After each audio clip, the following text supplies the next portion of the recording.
یہاں انسان آرام ہوتا ہے. اگر یہاں جو نہیں آتا وہ اسے اگر سکون ہے تو وہ کسی خواب آلود دوا کا شکار ہے. آپ کو ذکر خدا سے، ذکر حسین سے بھی سکون آ سکتا ہے، اور کوئی نشہ کرے تو اسے بھی سکون آ سکتا ہے. کہ آدمی اس لیے شادی نہ کرے کہ وہ رازق ہے، نہیں، وہ رازق نہیں ہے، خدا رازق ہے. اچھا، اگر خدا رازق ہے پھر یہ شاید یہ خیال کرتا ہو کہ خدا کے پاس اس کو تو دینے کا رزق تھا، اس کی بیوی کا رزق خدا کے پاس نہیں ہے. لیکن خدا نعوذ باللہ نہیں دے گا. خدا سخی نہیں ہے، خدا فیاض نہیں ہے، خدا کریم نہیں ہے، خدا رحیم نہیں ہے، خدا رحمان نہیں ہے. نعوذ باللہ، یہ بھی غلط. بس شہوانی دیت نہیں ہے جو مغرب آج کل ویسٹ کہتا ہے شادی کرنے کی کیا ضرورت ہے، ساتھ رہ لے کافی ہے، اور بہت سے انہوں نے حرام طریقے نکال لیے. نہیں نہیں، صرف شہوت کے لیے نہیں ہے. انسان اپنے ایمان کی تکمیل کے لیے شادی کرتا ہے. اسی طرح میاں بیوی ایک دوسرے کو آرام دیتے ہیں. نساؤکم حرث لکم، تمہاری بیویاں تمہاری کھیتیاں ہیں، تمہارا کھیت ہے. اور ہمارے معاشرے میں یہ ہوتا ہے کہ شادی کے بعد بیوی سے یہ گلہ رہتا ہے یہ سکون نہیں دیتی، یہ لڑائی کرتی ہے، یہ آرام نہیں دیتی، اور اس سے سارا مطالبہ یہی ہوتا ہے کہ سارا سکون تم نے ہی دینا ہے. یہ آیت کہہ رہی ہے کہ بیوی نے سکون نہیں دینا ہے. دینا سکون، دینا بیوی کا کام نہیں ہے، دینا تمہارا کام ہے.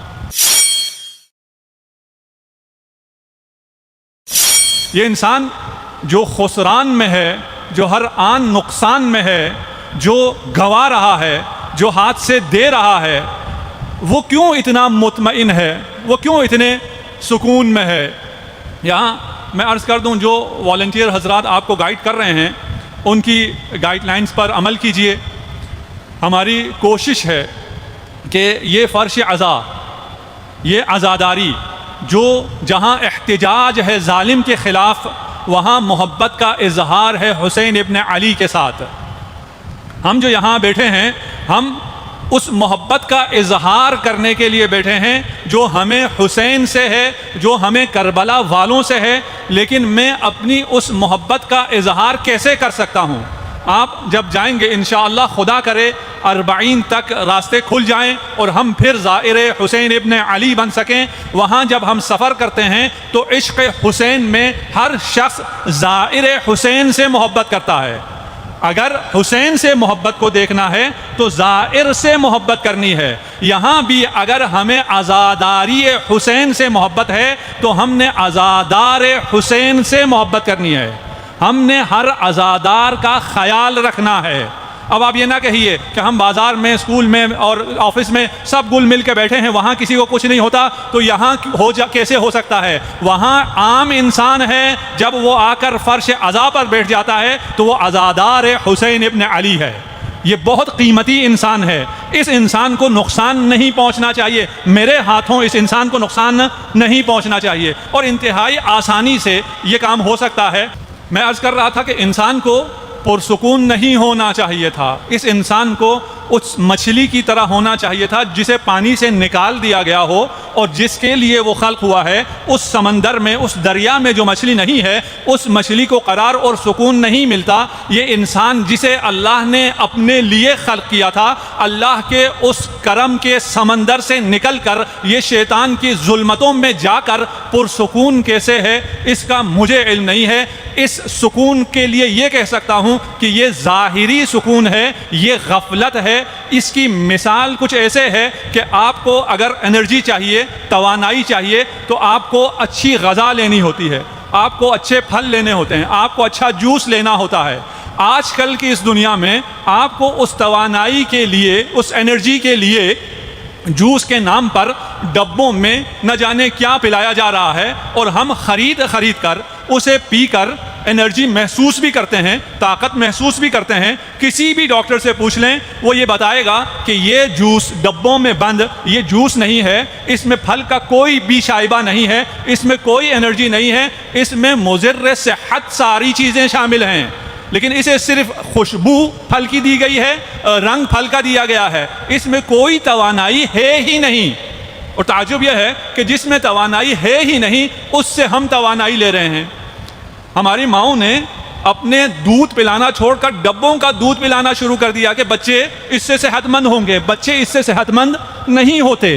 اور پھر کچھ سالوں بعد پتہ چلتا ہے کہ یہ جو کھاتے رہے تھے اس سے کوئی انرجی ہمیں نہیں ملی ہے.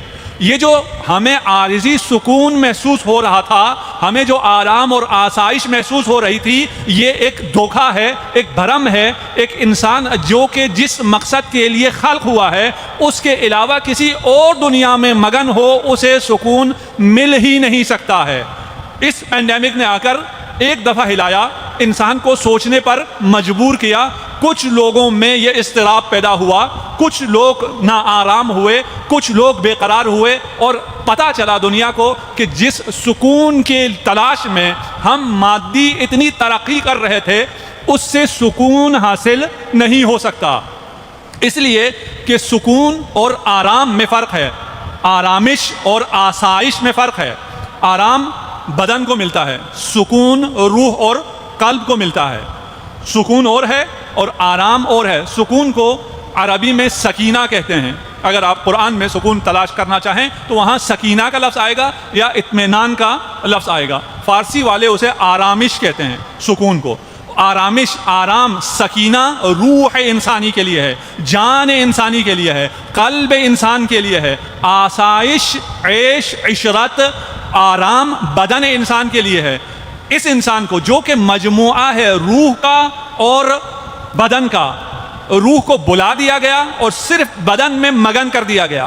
صرف بدن میں یہ انسان مگن رہ نہیں سکتا جب تک اسے روح سے غافل نہ کر دیا جائے. یہاں انسان آرام ہوتا ہے. اگر یہاں جو نہیں آتا وہ اسے اگر سکون ہے تو وہ کسی خواب آلود دوا کا شکار ہے. آپ کو ذکر خدا سے، ذکر حسین سے بھی سکون آ سکتا ہے، اور کوئی نشہ کرے تو اسے بھی سکون آ سکتا ہے. لیکن وہ سکون کہاں، یہ سکون کہاں؟ یہ حقیقی سکون ہے جس کے بعد عروج پاتا ہے، معراج پاتا ہے انسان، اور وہ سکون نہیں ہے اور اس کی وجہ سے انسان تنزل کا شکار ہوتا ہے. ان ایام عزا میں جہاں آنکھوں سے آنسو رواں ہوتے ہیں اور ان آنسوؤں کے آنے سے دل کو قرار ملتا ہے، یہ عجب ذکر ہے حسین ابن علی کا. ہم تو محرم آتا ہے تو ذکر حسین کو مصائب میں سن کر گریا کرتے ہیں. امام جعفر صادق علیہ السلام کسی بھی دن اگر نام حسین کو سن لیتے تو پھر اس دن حسین امام کے لبوں پر کوئی مسکراہٹ کو نہ دیکھتا. آپ ارشاد فرماتے اور ہمیشہ کہا کرتے، ان الحسین علیہ السلام عبرۃ لکل مؤمن. ہر مؤمن کی پہچان وہ آنسو ہیں جو اس کے آنکھوں سے حسین ابن علی کے لیے نکلتے ہیں. مؤمن، خدا نے حدیث قدسی میں ارشاد فرمایا ہے کہ میں نے مؤمن کا نام سمیتہ باسمی، میں نے اپنے نام سے اس کا نام رکھا ہے. هو اللہ المؤمن، اللہ مؤمن ہے، اور اللہ نے اپنے اسی نام سے مؤمن کا نام رکھا ہے. اور مؤمن کا مطلب اور مؤمن کی علامت یہ ہے کہ اس کی آنکھوں میں حسین کا نام سن کر آنسو آ جاتے ہیں. امام جعفر صادق علیہ السلام ارشاد فرماتے ہیں، ان البلاء للظالم ادب. یہ جو بلا آئی ہے یہ سب کے لیے یکساں نہیں ہے. ان البلاء للظالم ادب وللمؤمن امتحان. عربی بہت آسان ہے، اب عربی سمجھ لیں گے. وللانبیاء درجۃ وللاولیاء کرامۃ. اللہ اکبر.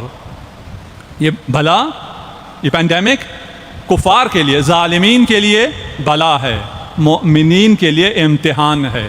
ظالم کے لیے یہ عذاب ہے، مؤمن کا امتحان ہے.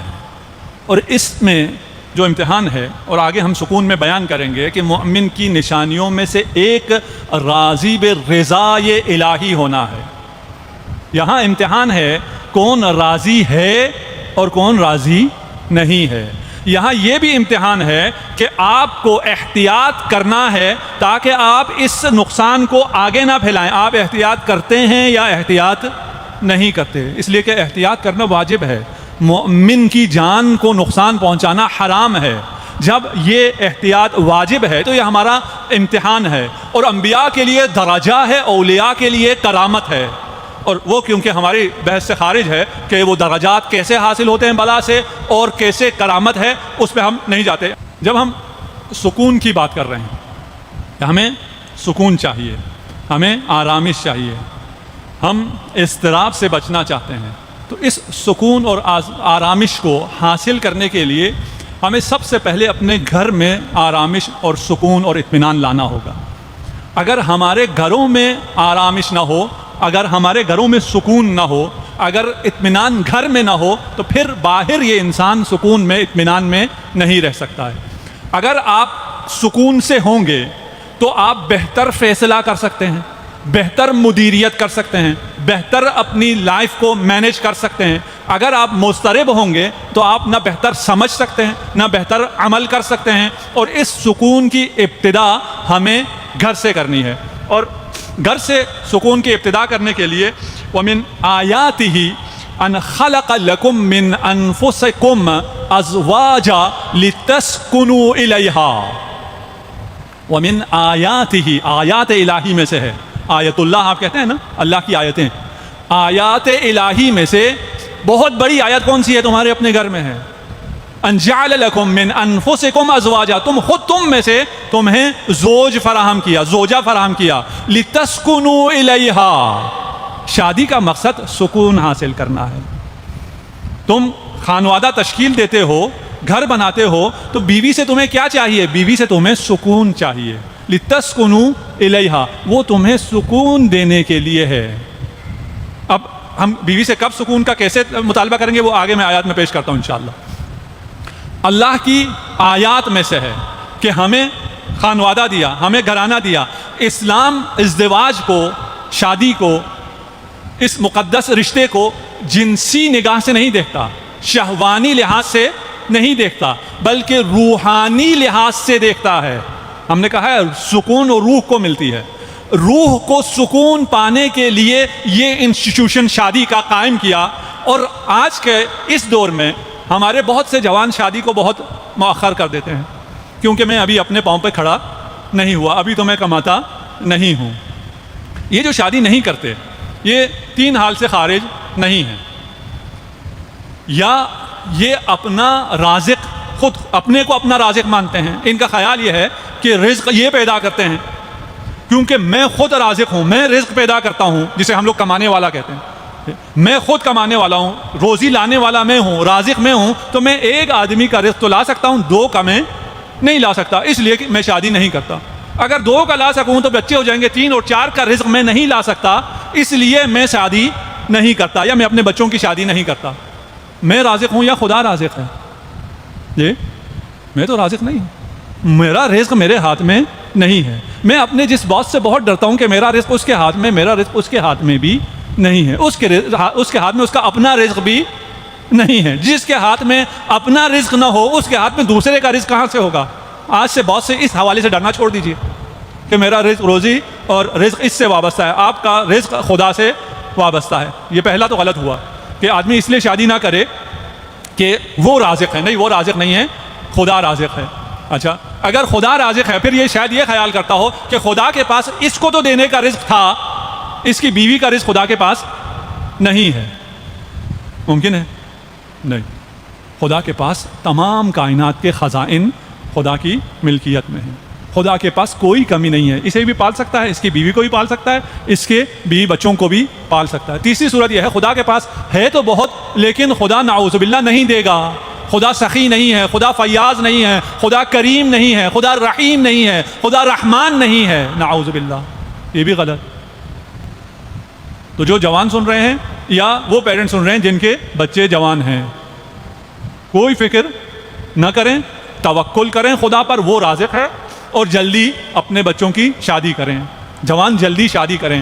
کیوں شادی کریں؟ اس لیے کہ لِتَسْكُنُوا إِلَيْهَا، تم نے جو سکون حاصل کرنا ہے اور اس سکون کے بعد پرسکون ہو کر اللہ کی عبادت کرنی ہے، وہ سکون آدھا ہے، آدھا مزید شادی سے پہلے نہیں آ سکتا۔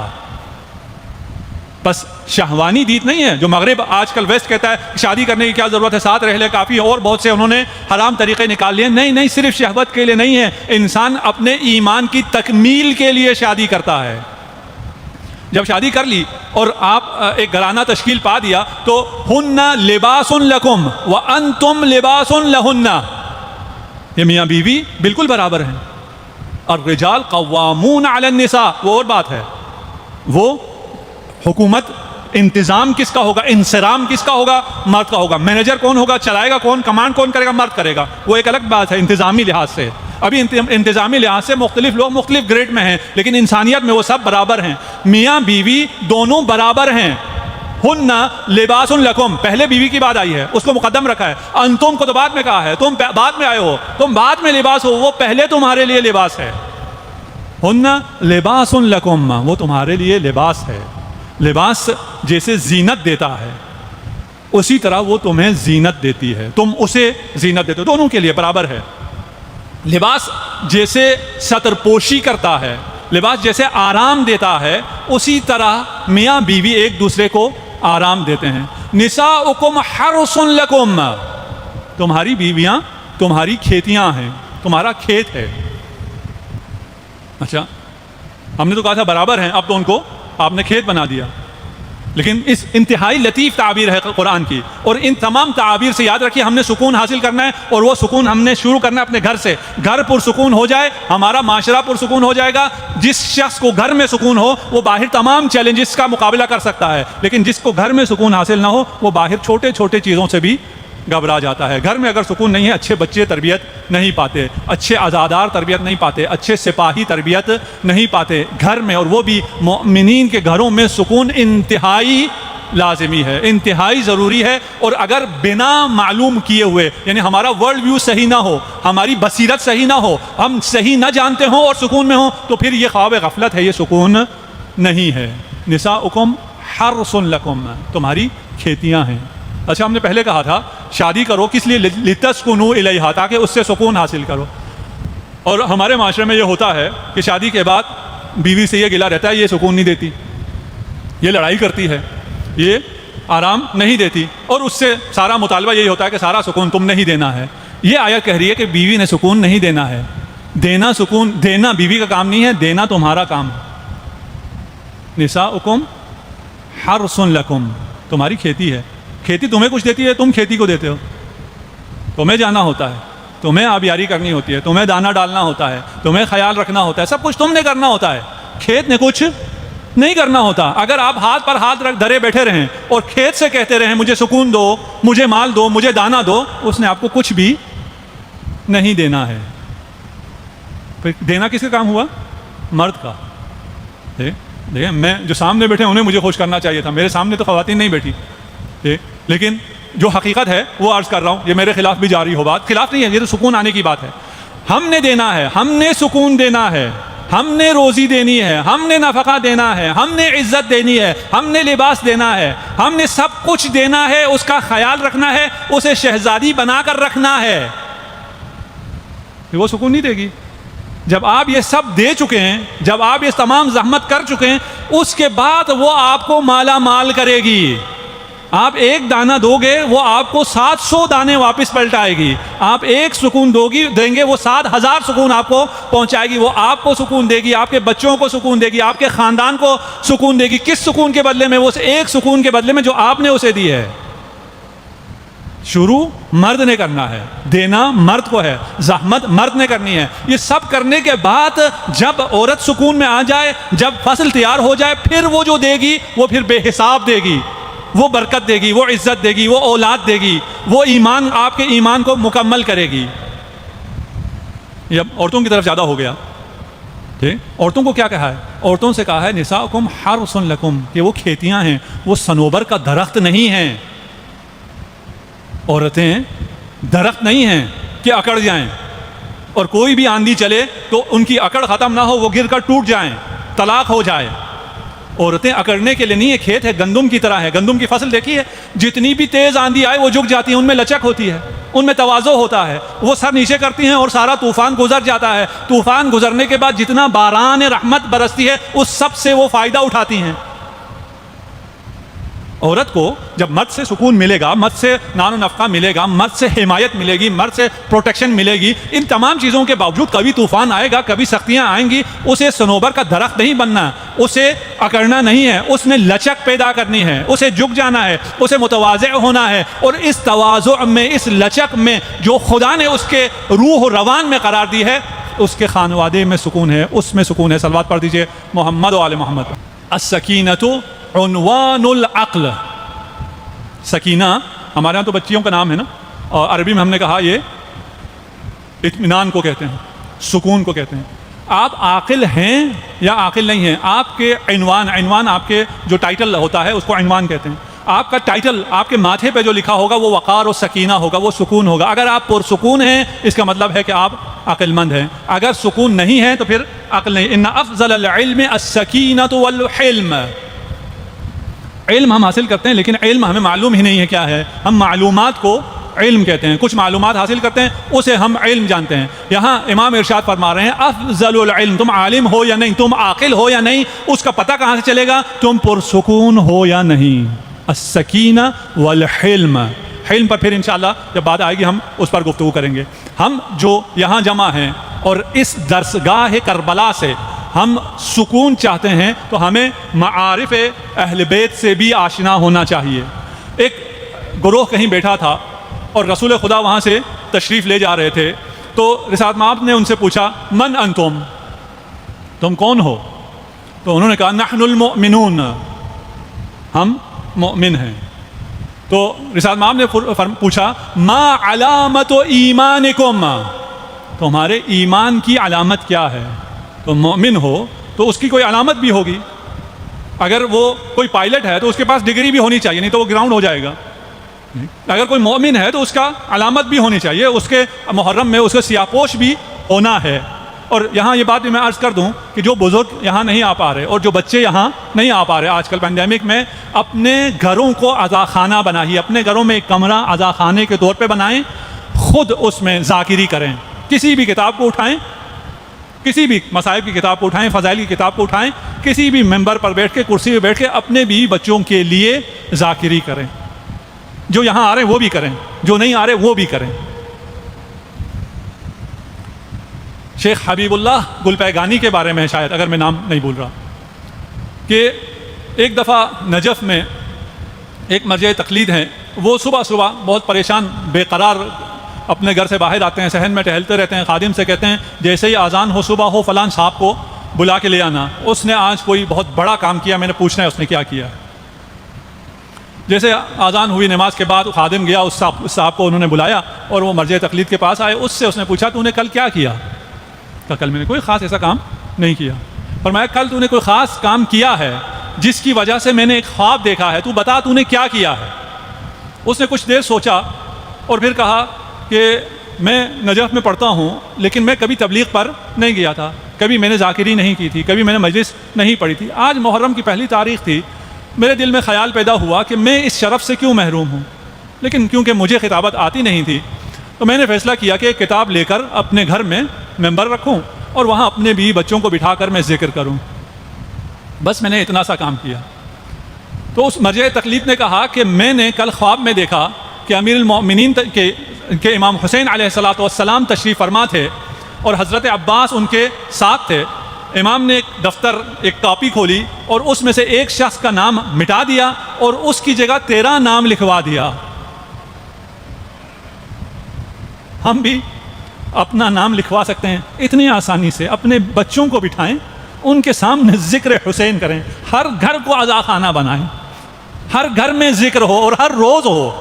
آپ ایک دو مجلسیں اپنے گھروں میں بپا کرتے ہیں، نہیں، ہر روز آپ کے گھر میں مجلس ہونی چاہیے تاکہ آپ کے گھر سے جب گریے کی آواز بلند ہو اور کوئی پوچھے ما علامت المؤمن، مومن کی علامت کیا ہے، ہم کہیں اس کے گھر سے محرم میں آہ و بکا بلند ہوتی ہے۔ ما علامتکم، تمہارے میں مومن کی کیا علامت ہے؟ انہوں نے علامتیں بیان کی، آج وقت آ گیا نہ جانے میں یہ حدیث مکمل کر پاؤں یا نہیں۔ انہوں نے جب علامتیں بیان کی تو رسالت مآب نے فرمایا انتم العلماء، تم مومن نہیں، تم علماء ہو، انتم الحکماء، تم مومن نہیں، صرف مومن نہیں، تم مومن ہو، تم علماء ہو، تم حکماء ہو، بل انتم الصدیقون. کوئی کیا جانے صدیق کیا ہوتا ہے؟ تم صدیق ہو. کیوں؟ وہ کیا علامتیں تھیں، وہ کیا چیزیں تھیں جس کی بنا پر یہ گروہ جو مدینہ میں ہے، اصحاب کا ہے، وہ مومن بھی ہے، عالم بھی ہے، حکیم بھی ہے اور صدیق بھی ہے. اور انہی علامتوں سے انشاءاللہ ہم کوشش کریں گے کہ یہ علامتیں ہمارے اندر بھی آئیں اور ہم بھی عالم ہو جائیں، ہم بھی حکماء میں سے ہو جائیں، ہم بھی صدیقین میں سے قرار پائیں. اور صدیقین کے بعد پھر انبیاء کا درجہ ہے، بل کادوا ان تکونوا من الانبیاء.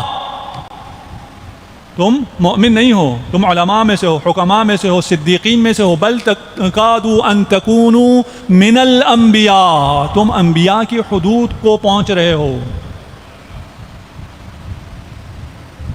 کتنی پرسکون زندگی ہوگی صدیقین کی، شہداء کی، صالحین کی، متقین کی. اور اس فرش عزا پر آ کر ہم یہ صفات حاصل کر سکتے ہیں. میں آج حدیث پڑھ دیتا ہوں، شرح پھر انشاءاللہ کل بیان کروں گا. اور اس حدیث کو ضرور سنیے گا، اگر نہ آ سکے تو آن لائن سن لیجیے گا. حضرت داؤد تمام انبیاء میں سے انتہائی دلچسپ نبی ہیں، اور حضرت داؤد کا جو خدا سے مکالمہ ہے وہ بھی انتہائی دلچسپ ہے. بہت دلچسپ مکالمات ہیں، کبھی اس کو الگ سے جمع کر کے پڑھیے گا، بہت مزے کی احادیث ہیں. قال اللہ تعالی یا داؤد قل لعبادی، اے داؤد میرے بندوں سے کہہ دو، من لم یرضا بقضائی، من لم یرضا بقضائی، آسان عربی ہے سمجھ لیں گے، جو میری قضا و قدر سے راضی نہ ہو، ولم یصبر علی بلائی ولم یشکر علی نعمائی فلیطلب ربا سوائی. جو میری قضا و قدر پر راضی نہ ہو، جو میرے بلا پر، آزمائش پر صبر نہ کر سکے، جو میری نعمتوں کا شکر نہ کر سکے، اس شخص سے کہہ دو کہ میں پھر اس کا رب نہیں ہوں، جائے میرے علاوہ کوئی اور رب تلاش کرے. بہت عظیم ہے. اگر اطمینان چاہیے تو یہ تین چیزیں جو اس حدیث میں بیان کر دی ہیں، پہلا تسلیم، رضایت، راضی ہونا قضاء الہی پر، دوسرا صابر ہونا بلاء الہی پر، اور تیسرا شکر کرنا. اب 2-4 دن شاید ان پوائنٹس میں لگ جائیں، اور اسی کو اگر ہم حاصل کر لیں تو ہمیں اطمینان حاصل ہو جائے گا. اور بہت سی چیزیں ہیں جو سب اسی میں پلٹ کر آتی ہیں. اب قضاء و قدر الہی کیا ہے اور اسے سمجھنا انتہائی مشکل امر ہے. سمجھنا مشکل ہے، لیکن ہم سب کیونکہ اس کو ایکسپیرینس کرتے ہیں تو ہم سب کو پتہ سب ہے. اسے الفاظ میں ڈالنا مشکل ہے، الفاظ کے پیرائے میں علم بنا کر اسے تھیوری بنا کر سمجھنا مشکل ہے. امیر المومنین علی ابن ابی طالب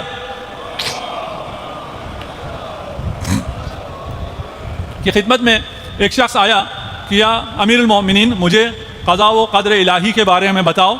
تو امیر المومنین نے فرمایا بحر عمیق، یہ انتہائی گہرا سمندر ہے، اس میں ڈوب جاؤ گے، اس کے بارے میں جاننے کی کوشش مت کرو. اس کی رسائی نہیں تھی. وہ 2 دفعہ 3 دفعہ 4 دفعہ جب واپس آیا، بار بار آیا تو کہا الامر بین الامرین، اتنا جان لو کہ قضاء و قدر الہی الامر بین الامرین ہے. میں کل پھر بیان کروں گا، آج صرف اتنا اشارہ کر دوں کہ جو کچھ خیر ہے وہ اللہ کی طرف سے ہے، اور جو کچھ شر ہے وہ سب میری طرف سے. جو خیر وہ خدا کی طرف سے. کیوں؟ اس لیے کہ جو بھی میں خیر کرتا ہوں اس کی قوت، اس کی طاقت اللہ نے مجھے عنایت کی ہے، اور جو بھی شر ہے وہ میں خود انجام دیتا ہوں. آپ کہیں گے کہ شر بھی تو اللہ کی طرف سے ہے، میں اس زبان سے بدگوئی کرتا ہوں، غیبت کرتا ہوں، تو یہ بھی تو اللہ نے دی ہے زبان. اگر میں اس زبان سے ذکر کرتا ہوں تو یہ خیر ہے اور اللہ کی طرف سے ہے. اگر میں اس سے بدگوئی کرتا ہوں تو یہ شر ہے، یہ بھی اللہ کی طرف سے ہے، کیونکہ اس زبان کی طاقت گویائی اللہ نے ہی دی ہے. ہاں اللہ نے دی ہے، لیکن اللہ نے منع بھی کیا ہے. فرض کر لیجئے آپ کا جوان بیٹا پڑھنے کے لیے باہر جا رہا ہے، اسکالرشپ مل گئی، آپ نے اسے 1 ملین روپیہ دے دیا, دوسرے شہر جا رہا ہے, آپ نے کہا یہ پیسے لے لو اور بیٹا اپنی تعلیم پر خرچ کرنا, اپنے خوراک پر خرچ کرنا, اس سے اسراف نہ کرنا, اس سے نشہ نہ کرنا, شراب نہ پینا. اب یہ بچہ جاتا ہے ان پیسوں سے, اگر تعلیم حاصل کرتا ہے تو وہ سب آپ کی وجہ سے ہے, آپ کا لطف ہے, آپ کا کرم ہے, آپ نے اسے فنڈ کیا, اس لیے وہ اچھا کام کر سکا, وہ ڈاکٹر بن سکا, وہ انجینئر بن سکا, وہ PhD کر سکا, وہ تمام مدارس طے کر سکا. کیوں کر سکا؟ کیونکہ آپ نے مدد کی تھی. یہ تمام خیر آپ کی طرف سے ہے. اور اگر وہ ان پیسوں سے جا کر شراب پیے, نشہ کرے, اسراف کر دے, تو یہ اس کی اپنی طرف سے, یہ آپ کی طرف سے نہیں ہے. نہیں, آپ نے تو اس کو منع کیا تھا. آپ ایسا نہیں کر سکتے کہ اسے کوئی ایسا پیسہ دیں جو تعلیم میں تو خرچ ہو, شراب میں خرچ نہ ہو, نشے میں خرچ نہ ہوتا ہو, تعلیم میں خرچ ہو سکتا ہو. ایسا کوئی پیسہ ہے؟ ایسا پیسہ نہیں ہے, اور پیسہ ایسا ہوتا بھی نہیں ہے. پھر آپ کا اختیار ختم ہو گیا, آپ مختار بھی ہیں, آپ نے اپنے ارادے سے تکامل کرنا ہے. تمام خیر اللہ کی طرف سے ہے, تمام شر میرے اپنے انتخاب سے ہے. السلام علیکم دوستو, کیسے ہیں آپ؟ امید کرتا ہوں آپ سب خیریت سے ہوں گے. ہماری یہ ویڈیو آپ کو کیسی لگی ہے ہمیں کمنٹ سیکشن میں ضرور بتا دیا کریں, اور ہماری ویڈیو کو لائک, سبسکرائب اور شیئر بھی ضرور کیا کریں تاکہ ہر آنے والی نئی ویڈیو آپ کے پاس بر وقت پہنچ سکے. اور آپ سے یہ ہمیشہ ریکویسٹ رہتی ہے کہ ہماری ویڈیو کو اپنے دوست, احباب اور رشتہ داروں کے ساتھ بھی شیئر کریں تاکہ ہر آنے والی نئی ویڈیو آپ کے پاس پہنچ سکے اور آپ کے تمام دوست, احباب اور رشتہ دار ان ویڈیو سے مستفید ہو سکیں. السلام علیکم.